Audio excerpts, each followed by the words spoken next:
નમસ્કાર મિત્રો, આજનો ટોપિક છે મિત્રો કે તમારા શરીરની અંદર કફ જમા થઈ ગયો હોય, એટલે કે કફના થરે થર જામી ગયા હોય અને દવાઓ લેવા છતાં કે ઔષધિઓ લેવા છતાં જો એ કફ ના નીકળતો હોય તો આજે હું તમને એક પોટલી બતાવું, જેને જાદુઈ પોટલી કહી શકાય. કે આ પોટલીનો તમે જો ઉપયોગ કરશો, તમારા શરીરની અંદર ગમે તેવો કફ જમા થયો છે એ કફને ખેંચી ખેંચીને બહાર કાઢવાનું કામ કરે છે. તો આ પોટલી કેવી રીતે બનાવી, આનો ઉપયોગ ક્યારે કરવો, કેવી રીતે કરવો અને આની અંદર કઈ કઈ વસ્તુઓ વાપરવાની એ આપણે જોઈએ. એ પહેલાં આપણે જોઈ લઈએ કે આ પોટલીનો ઉપયોગ કરતાં પહેલાં કેટલાક નિયમોનું આપણે પાલન કરવાનું છે, જે આયુર્વેદની અંદર બતાવેલા છે. અને એ નિયમોનું ચુસ્તપણે જો આપણે પાલન કરીશું તો આ પોટલી છે એ જાદુઈ પોટલી તરીકે કામ કરશે. નહીંતર આ એકલી આ પોટલી કામ નહીં કરે, એની સાથે કેટલાક નિયમોનું પણ આપણે પાલન કરવું પડશે. તો સૌથી પહેલાં આપણે જોઈએ કયા કયા નિયમો છે અને પછી જોઈએ કે આ પોટલીની અંદર કઈ વસ્તુઓ છે અને આનો ઉપયોગ કેવી રીતે કરવો. જ્યારે આપણને કફ થાય છે ત્યારે કફનું સ્થાન આપણા ફેફસા છે. ફેફસાની અંદર કફ જામી જાય છે અને કફનો સ્વભાવ ચીકણો છે, એટલે એ જલ્દીથી બહાર નીકળી શકતો નથી, એટલે શરીરને ગરમ કરવું પડે છે. તો એના માટે શું કરવું? તો નિયમ નંબર 1, જ્યારે પણ આપણને કફ થાય ત્યારે સૌથી પહેલાં આપણે 5 દિવસ માટે સફેદ ખાંડ અને ખાંડમાંથી બનતી તમામ પ્રકારની મીઠાઈ હોય, આઈસ્ક્રીમ હોય, ચોકલેટ હોય, બિલકુલ 5 દિવસ સુધી આપણે ખાવાનું નથી. તો આપણો કફ વારંવાર બનશે નહીં. નહીં તો આપણે આ પોટલીનો ઉપયોગ કરીશું, જાદુઈ પોટલીનો, તો કફ છૂટો પડશે. પરંતુ આપણે ખાંડની બનાવટો ચાલુ રાખીશું ખાવાનું તો કફ ઉત્પન્ન થયા કરશે શરીરની અંદર. જેમ જેમ બહાર નીકળશે એના કરતાં ડબલ કફ ઉત્પન્ન થયા કરશે. એટલે આપણે આ નિયમનું પાલન કરવાનું છે. હવે જોઈએ નિયમ નંબર 2. જ્યારે પણ કફ થાય ત્યારે 5 દિવસ માટે આપણે દૂધની બનાવટો બિલકુલ બંધ કરી દેવાની છે. કારણ કે દૂધ ખાવાથી પણ શરીરની અંદર કફ વધે જ જાય છે, વધે જ જાય છે, વધે જ જાય છે. તો એ સમયે પણ આ પોટલી કામ નહીં આવે. તો દૂધ અને દૂધની બનાવટો 5 દિવસ સુધી બિલકુલ બંધ કરી દેવાની. તો તમારા શરીરમાં જે કંઈ કફ હશે એ કફ આ પોટલી ખેંચી ખેંચીને બહાર કાઢશે.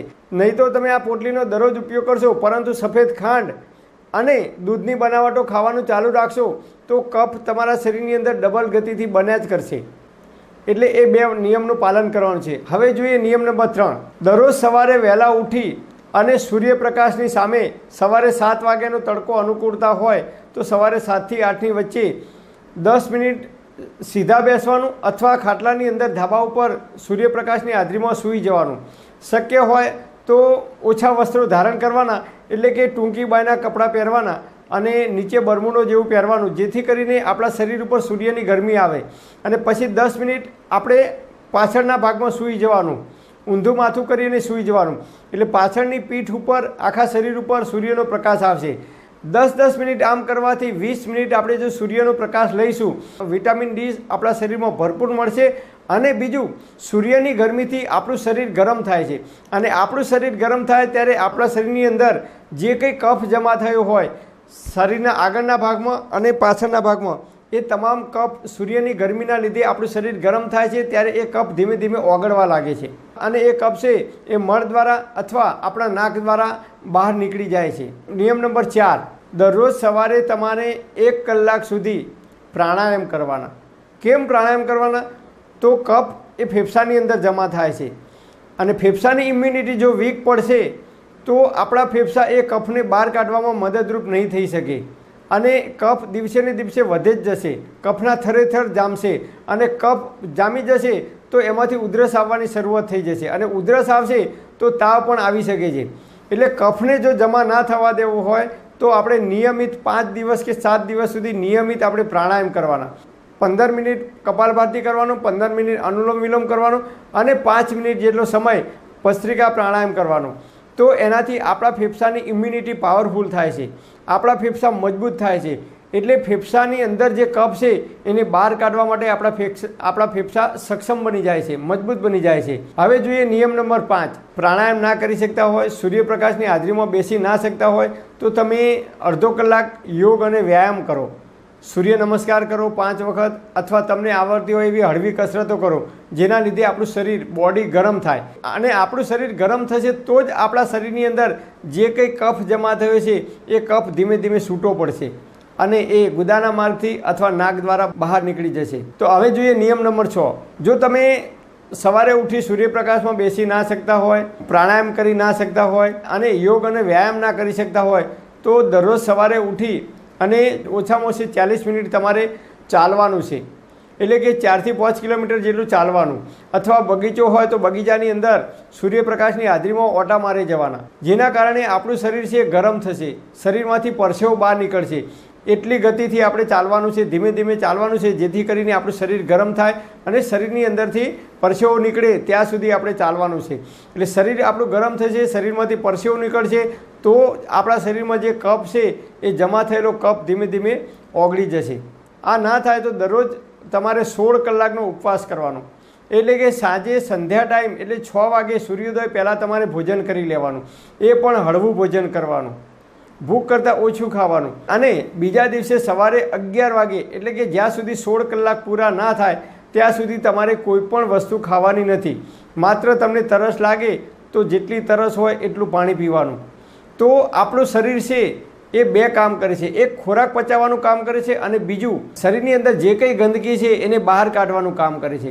એટલે તમે જો 5 દિવસ સુધી નિયમિત 16 કલાકનો ઉપવાસ કરશો તો શરીરની અંદર જે કંઈ ગંદકી છે, જે કંઈ કફ જામી ગયો છે એ કફ શરીર ઓટોમેટિક એ કફને દૂર કરવાનો પ્રયત્ન કરે છે અને ધીમે ધીમે કફ દૂર થઈ જાય છે. અને હા, તમને કફ થાય ત્યારે ભૂખ લાગે તો જ ખાવું અને ભૂખ કરતાં ઓછું ખાવું. કારણ કે જ્યારે કફ થાય છે ત્યારે આપણી પાચન ક્રિયા મંદ પડે છે, આપણા જઠરનો અગ્નિ છે એ જઠરાગ્નિ મંદ પડે છે. એટલે આપણે એ સમયે જો ભારે ખોરાક ખાઈએ તો એનું પાચન થતું નથી. એના કારણે જ્યારે પણ આપણને કફ થાય ત્યારે 5 દિવસ સુધી શક્ય હોય તો એક ટાઈમ ભોજન લેવું અથવા સવારે ભોજન કરવું અને રાત્રે ભોજન કરવું, 12 કલાકના અંતરે ભોજન કરવું અથવા રોજ 16 કલાકનો ઉપવાસ કરવો અને ભૂખ કરતાં ઓછું ખાવું.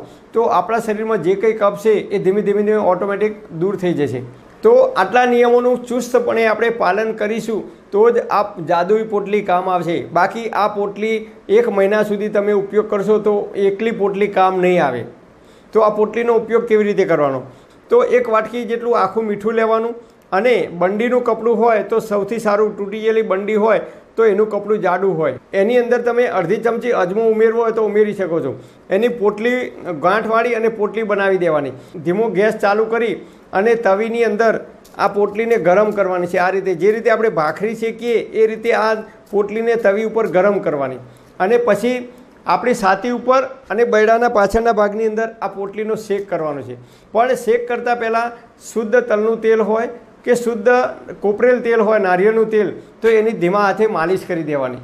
અને પછી શરીર ઉપર જો કોઈ વસ્ત્ર ના પહેર્યું હોય તો એક કપડું મૂકી દેવાનું અને પછી જ આનો શેક કરવાનો. નહીં તો ડાયરેક્ટ જો ગરમ હશે તો એ આપણા શરીરને નુકસાન પહોંચાડી શકે છે, શરીરમાં બળતરા થઈ શકે છે. એટલે શરીર ઉપર કોઈ પણ કપડું મૂકી અને પછી ધીમે ધીમે આ રીતે શેક કરવાનો અને પાછળના ભાગમાં પણ શેક કરવાનો. પાછું ગરમ કરવાનું તવી ઉપર, પાછું શેક કરવાનું, તવી ઉપર ગરમ કરવાનું, શેક કરવાનું. તો આ રીતે તમે 10 થી 15 મિનિટ તમે આ રીતે આ પોટલીનો શેક કરશો એટલે આપણા શરીરની અંદર ફેફસામાં જે કંઈ કફ જમા થયો હશે આગળ અને પાછળના ભાગમાં, એ ગરમીના કારણે, મીઠાની ગરમીના કારણે એ કફ ધીમે ધીમે છૂટો પડવા લાગશે અને એ કફ આપણા નાક દ્વારા કે ગુદાના માર્ગથી બહાર નીકળી જશે. તો આ રીતે તમે આ જાદુઈ પોટલીનો ઉપયોગ કરી શકો છો.